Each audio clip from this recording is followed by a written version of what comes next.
அனைவருக்கும் அன்பு வணக்கம்.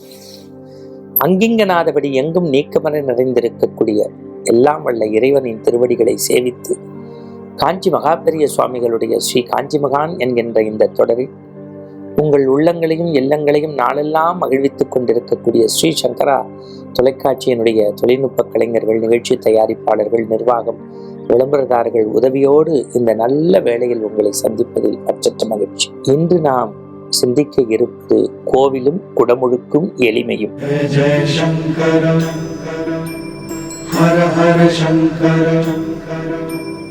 என்னது? கோவிலும் குடமுழுக்கும் எளிமையும். பொதுவா ஒரு காலத்துல என்ன செய்வாங்கன்னா, திருமணம் நடந்தா எல்லாம் வல்ல காஞ்சி பெரியவருடைய அனுகிரகத்தின்படி, ஆசீர்வாதத்தின்படின்னு செஞ்சு கொண்டு போய் பெரியவா பாதத்துல வச்சுட்டு வருவாங்க. இன்னைக்கும் அந்த பழக்கம் இருக்கு. கொண்டு போய் அந்த பீடத்துக்கே அமுச்சு வைப்பாங்க. அவங்க அபிஷேக ஆராதனைலாம் முடிஞ்சு, அதுவும் சில அங்கே இருக்கக்கூடிய ஆச்சாரியர்கள் அப்படியே எடுத்து படிப்பாங்க. இன்னாருடைய பையனுக்கு, இன்னாருடைய குழந்தைக்கு பெரியவா ஆசீர்வதிக்கணும் அப்படின்னு சொல்லி 2 பூவை போட்டு, நம்பிக்கை தானே, வெண்ணிலிருந்து மண்ணை நோக்கி பெரியவர் கேட்டுக்கொண்டிருப்பார் என்கின்ற நம்பிக்கை. அது மாதிரி திருமங்கல்யம், கூறப்புடவை, கஷ்டம், இது மாதிரி நிறைய அந்த காலத்தில் மடத்துக்கு செய்தியெல்லாம் போயிருக்கு. அது மாதிரி கோவில் கட்டுறவங்க என்ன பண்ணுவாங்க, கும்பாபிஷேகத்துக்கு மருந்து சாத்திரர்களுக்கு சில பொருள் வாங்கி கொடுங்கோ, யாகசாலை ஏற்றுக்கோ, இப்படி நிறைய மடத்துக்கு கடிதம் எல்லாம் போகும். பெரியவருக்குன்னு ஒரு பெரிய அந்த அந்த அவரை அப்படியே பின்தொடரக்கூடிய மலரை சுத்திர வண்ட மாதிரி, உணவை சுத்திர எறும்பு மாதிரி பெரியவர் என்கின்ற அந்த ஞான மலரை சுற்றி ஏராளமான மனித மக்கள் என்கின்ற வண்டு கூட்டம் சுற்றி கொண்டே இருந்தது. அதில் ஒருத்தர் போற, பெரியவா இன்னமே என்னால் ஒன்றும் முடியாது, பெரியவா இன்னமே என்னால் ஒன்றும் முடியாது, பெரியவா இன்னமே என்னால் ஒன்றும் முடியாது. படப்படக்காத, இரு இரு இரு இரு என்ன பெரியவா, என்னால் முடிஞ்ச வரைக்கும் எல்லா பணத்தையும் போட்டு எல்லாம் முடிச்சுட்டேன். கோவில் கும்பாபிஷேகம் யாகசாலைக்கு ஒன்றும் கிடையாது, யாகசாலைக்கு ஒன்றும் கிடையாது. பெரியவா சொன்னால சித்த உட்காரு, முதல்ல கும்பாபிஷேகம்னா என்னன்னு தெரிஞ்சுக்கோ. ஏன்னா நம்ம ஊர்ல கும்பத்தை பத்தியே யாருக்கும் தெரியறது இல்லை, பிம்பத்தை பத்தியும் தெரியல, மருந்து சாத்திர பத்தி தெரியல, மண்டலாபிஷேகம் பத்தி தெரியல, கும்பத்து தண்ணியை ஏன் கும்பத்துல ஊத்துறோன்னு தெரியல. ஏதோ கும்பாபிஷேகத்துக்கு போறோம், யாகசாலையில வச்சிருக்கான், நீர் நெருப்பை மையப்படுத்துறோம், வந்துடுறோம். ஒன்றும் இல்லை, கவலைப்படாத. கோவில் கட்டிட்ட, எல்லாம் பண்ணிட்ட, கும்பாபிஷேகத்துக்கு டேட் வச்சுட்டேன், யாகசாலைக்கு கையில காசு இல்லை, அவ்வளவுதானே, விடு. 33 குண்டம் பொண்ணுங்கிறான், 17 பொண்ணுங்கிறான், 9ங்கிறான், 7ங்கிறான், 3ங்கிறான். பெரியவா சிரிச்சுன்னு ஒத்த குண்டத்திலையும் பண்ண. இது அவருக்கு மட்டுமல்ல, லட்சோப லட்ச மனிதர்கள் புதிய கோயில் கட்ட வேண்டும் என்று ஆசைப்படுபவர்களுக்கு வசதி படைத்தவர்கள் செய்யுங்கள், இல்லாதவர்கள் இருப்பதை கொண்டு பெருமையாக ஆண்டவனை இதயத்தில் இறக்குங்கள் என்பதற்கு பெரியவர் ஒரு வித்து இந்த மண்ணில், ஒரு அஸ்திவாரம், ஒரு அச்சாணி, கலங்கரை விளக்கம். அவர் சொன்ன கருத்து, ஒரு குண்டத்துல கூட ஆண்டவனை இறக்கலாம். முதல்ல கும்பாபிஷேகம்னா என்னன்னு தெரிஞ்சுக்கோ. அதெல்லாம் எனக்கு தெரியாது.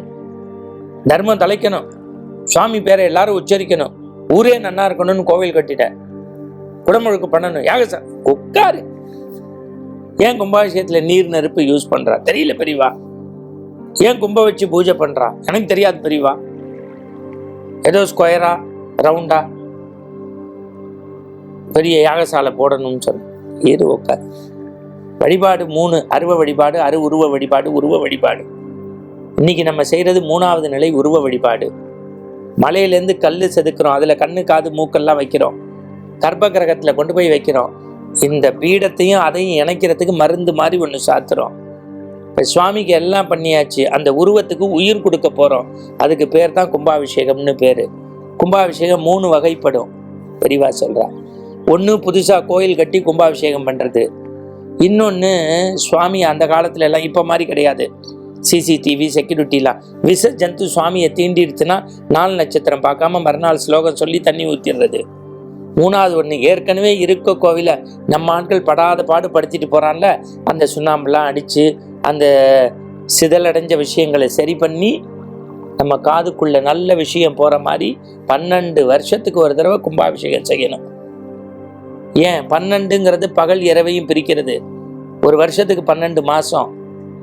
உடம்புல ரசாயன மாற்றம் ஏற்படுகிறது 12 மாதம், 12 வருஷத்துக்கு ஒரு தடவை. மகாமகம் 12 வருஷம். 12ங்கிறது புனிதத்தலம். இன்னும் உனக்கு சொல்ற மாதிரி புரிகிற மாதிரி சொல்றேன். நல்ல குறிஞ்சி மலர் பூப்பது 12 ஆண்டுக்கு ஒரு முறை. ஒருத்தன் ஒரு கும்பாபிஷேகத்தை பார்த்தா 12 வருஷம் அவனுடைய ஆயுள் நீடிக்கிறது. 12 வருஷம் சுவாமிக்கு பூஜை செய்த புண்ணியம் உண்டு கும்பாபிஷேகம் பார்த்தா. உத்தரவு பெரியவா. ஏன் நீரையும் நெருப்பையும் மையப்படுத்துறான் தெரியல பெரியவா. நெருப்பு தங்கத்துல உள்ள அழுக்க பொசிக்கிடும், நீர் தரையில உள்ள அழுக்கை எடுத்துரும். அது போல நம்ம மனசுல உள்ள அழுக்கை எடுக்கவும் பொசுக்கவும் நீரையும் நெருப்பையும் மையப்படுத்துறோம். ஏன் யாகசாலை வைக்கிறோம்? 33, 17, 9, 7, 3, 1 போறோம். இருக்கிற காசை வச்சு பண்ணு, சிவாச்சாரியார்ட்ட சொல்லு. ஒரு கும்பம் வைக்கிறோம், ஏன்? சுவாமி அதில் தான் இறக்குறோம். அது மேலே தேங்காய் வைக்கிறோமே, அதுதான் சாமியோடைய முகம். அதில் கண் இருக்கு பாரு, அதுதான் முக்கண்ணு. கீழே இருக்கு பாரு மாவளை, அதான் இறைவனுடைய சடை முடி. உள்ளே இருக்கு பாரு தண்ணி, அதுதான் இறைவனுடைய ரத்தம். அதில் சில பொருள்லாம் போடுறா பாரு, அதுதான் தாது பொருள். எலும்பு நரம்பு எங்கன்னு கேட்குறியா? வெளியில சுற்றி இருக்கக்கூடிய ஜிக்ஸாக்கா இருக்கக்கூடிய நூல், இதுதான் இறைவனுடைய உருவம். இந்த கும்பத்துக்கு எப்படி உயிர் கொடுக்குறான்னு கேட்குறியா? இப்ப நான் பேசுறது ஒன்ட்ட பேசுறேன், 4 பேருக்கு தெரியணும்னா ரெக்கார்ட் பண்ணி போடுறேன்.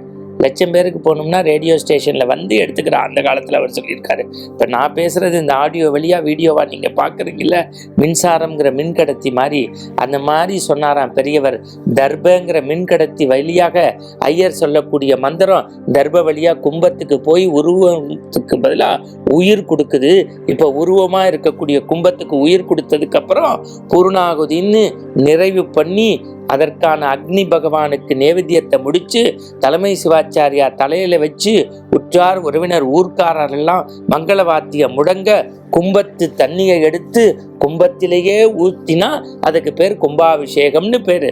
12 வருஷம் ஆயுள் நீடிக்குது. இதுக்கு ஆடம்பரம் முக்கியம் இல்ல, எளிமை முக்கியம். ஒத்த குண்டத்திலையும் பண்ணலாம். அவருக்குன்னு சொல்லி புரிய வை, நீயும் உன் மனசை மாத்திக்கோ. இது அவருக்கு மட்டுமல்ல, அனைத்து ஆன்மீக அன்பர்களுக்கும். மீண்டும் நாளை சந்திப்போம். வணக்கம்.